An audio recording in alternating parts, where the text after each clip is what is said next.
สวัสดีจ้าสบายดีจ้าพี่น้องสบายดีที่บ้านอัมมาลานะจ้าหัวหยุ่งหัวยองใส่หมวกหัวหยุ่งหัวยอง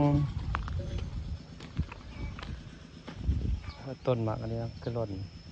ล่นตัวแตกยอดใหม่แล้วเนาะอ่ะมันนี่สั่งคือบริไม้เทือนเบาอ่อยมันเจาะหน้าเพราะหน้ามันบ่อยากพอนะปีนี้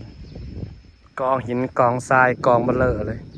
เพื่อนพล่านะลังมันบ่ได้ใหญ่นั่นใส่หินทรายคู่เดียวกันแล้วแต่เริ่มต้นเห็ดจะแล้วเพื่อนอำมาลาเพื่อนลังใหญ่เนาะได้ไปแล้วที่เถื่อแล้วก็เพิ่นเจาะน้ำเจอเทียงรถไถนาหญ้าเริ่มเกิดแล้วบางนะคุณลูกคุณโหลอยู่บางเพิ่นนะกำลังเป็นกำลังงามเป็นกสิรามถั่วทีบถั่วแดนไปได้นี่ตัวนี้แต่สิหมากดกอำมาลาเพิ่นปลูกยังมันปลูกดกกันแล้วมือมันอันนี้ตัวนี้บางนะคุณลูกคุณโหลปลาเพิ่นกระบัวกันปลามันกระบอกกินบัวจบเจือเนาะบัวขึ้นงามมาจะพากันไปบ้านเจสีหลับแล้วมากันนี้เก็บไปกินแต่บ้านเจ้าเอิญหวายพี่น้อง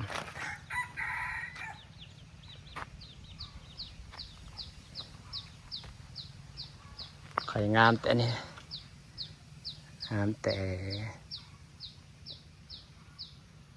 มะเขือพวงมะเขือยาวหากมีหน่วยลายหน่วยเดียวเนาะเถื่อยาวเบิดคือจะเป็นนางอภงนำมาลอยโอ้ยมื้อนี้สีฮ้อนๆเอานอนหลับฝันดีปลูกถั่วดินบ่เป็นฮ้อนๆเอาวันนี้มันสิเฮ็ดประจักเนาะเฮ็ดหอนจบเจือดอกบัวน่ะบอกกินเฉย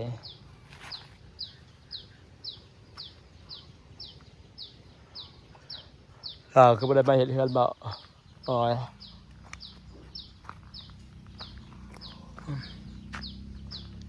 ตายเทือดังก็ว่าสร้างมาเห็ดไปได้อาบน้ำเลยบ่ได้ฮ้อนในมื้อนี้นะขนาดฮักกะ10 โมงเลยนี่คุ้มปลูกที่ปลูก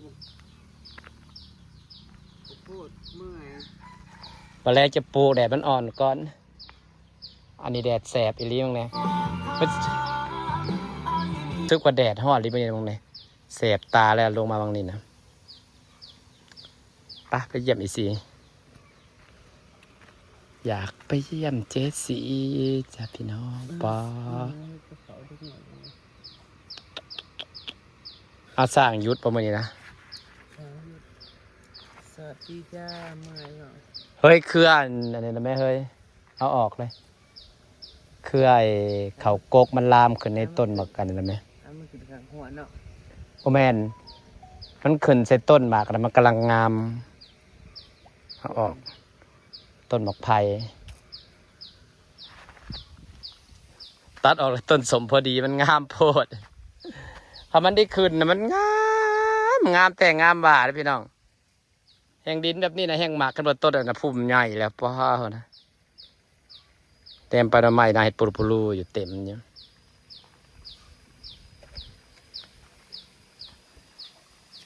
แมงลงบ่อยเอาพงมาโรยบ่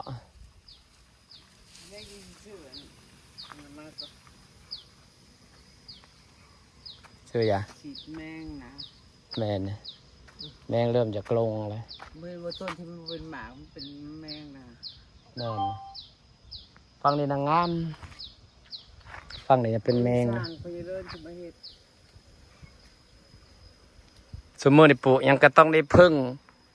สารเคมีแต่พี่น้องก็ได้พึ่งบ่พึ่งก็บ่ได้ศัตรูพืชมันหลาย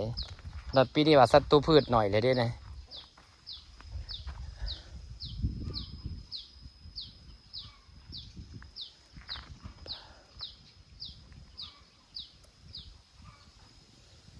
ต้นกระเจี๊ยบนะครับมันได้งามมันขึ้นนะพ่อพูดได้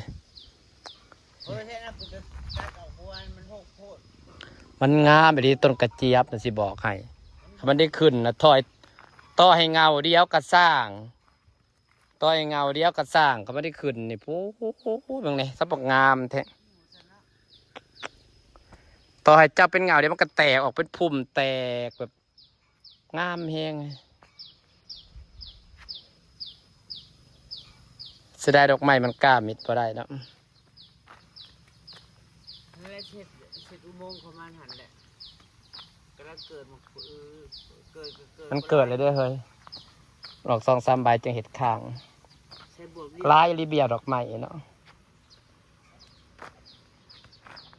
ว่าตามสื่อคันเรื่องงามมันกระดอกอันนี้คือเฮาว่าที่อะไรเฮ้ยจริงนะ มันบาด เผื่อมันสิหล่นเนาะเป็นเดือน ดอกตลอด บ่มันหล่นแล้วมันก็ออกดอกไม้หล่นมันออกไม้คือแบบว่า มันอยู่ยงคงกับพันบ่ต้องมาเหี่ยวให้เสียวิวเนาะ มันยืนพร้อม แม่นบ่ต้องมาเห็นแบบอันนี้ผัดบานแล้วผัดงามแล้วผัดเหี่ยวให้เสียวิวเห็นบ่พอเหี่ยวผัดเหี่ยวแล้วผัดแหนมบ่งามเนาะ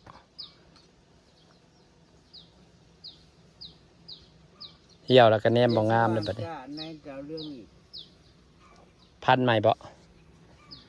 พันของอีน่ะได้จากของอีวันซื้อมากาได้บ่ พันเทียวสื่อสมองมันกลับบ่ได้ดอกนี่ถือมาสำรองไว้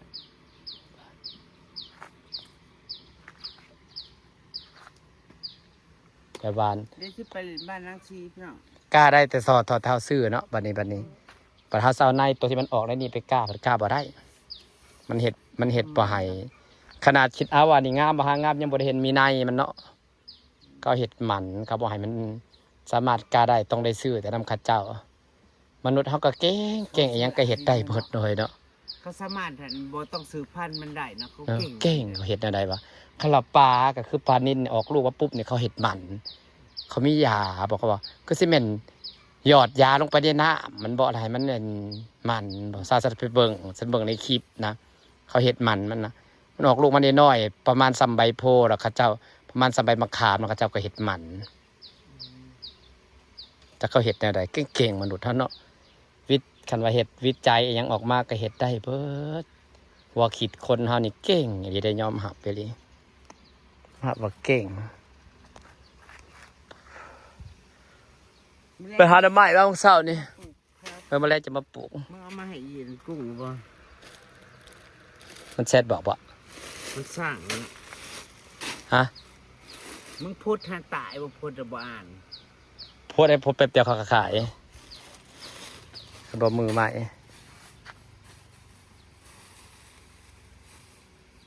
มันแรงไม้ที่ปลูกทั่วดินแล้วก็พอดีเขาไปแล้วเขาก็ไปซื้อในข้าวโพดเลยเนาะ แม่น มือไม่ต้องจ้างคนแหละบัดนี้เมื่อยกูเว้ย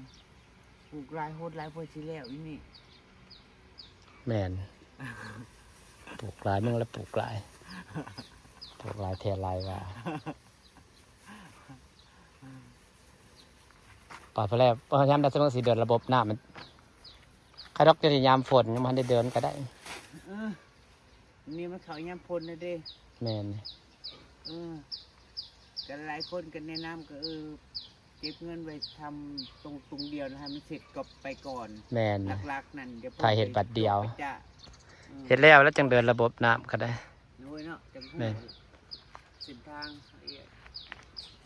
เอาจริงๆหลังคาน่ะมึงบ่ต้องคุ้มผ่าดอกแห่งคุ้มผ่าได้แห่งกระเพไว้ เดี๋ยวมันเน่า มันซื่นมันกับในทัศนญาณของมันคือหยากะถึกน้ำนี่มันก็อยู่ได้ตั้งหลายปีอยู่คันเฮาคุ้มมันสิอบได้มันสิเป็นความซื่นมันสิให้หญ้าเน่าได้ เอื้อยแล้วชายไปบอกเอาคุ้มใจปานนั้นอย่ามันโอบอย่ามันเน่าเนาะ แน่มันสิเน่ามันสิซื่นลองคิดตรงดีๆมันพอเฮาคุ้มมันสิอบมันสิเน่ามันก็ปลายมันถือแดดแห้งแล้วนี่แหละมันก็สิได้วิวพร้อมกันเฮาอบจันบ่งามสิเป็นวิวบ่งาม ห้องแต่ข้างในกันเวลาเฮานอนบ่ให้มันเข้าห้องเลยที่ว่าห้องผ้าเขียวเลย ถ้าผ่ามันหัวเลยอย่างหัวมันบุรุษเดชแห้งเน่าไว้กว่า เน่าไว้บัดมันสิอบมันสิเฮ็ดให้ความชื้นอัพมันนะ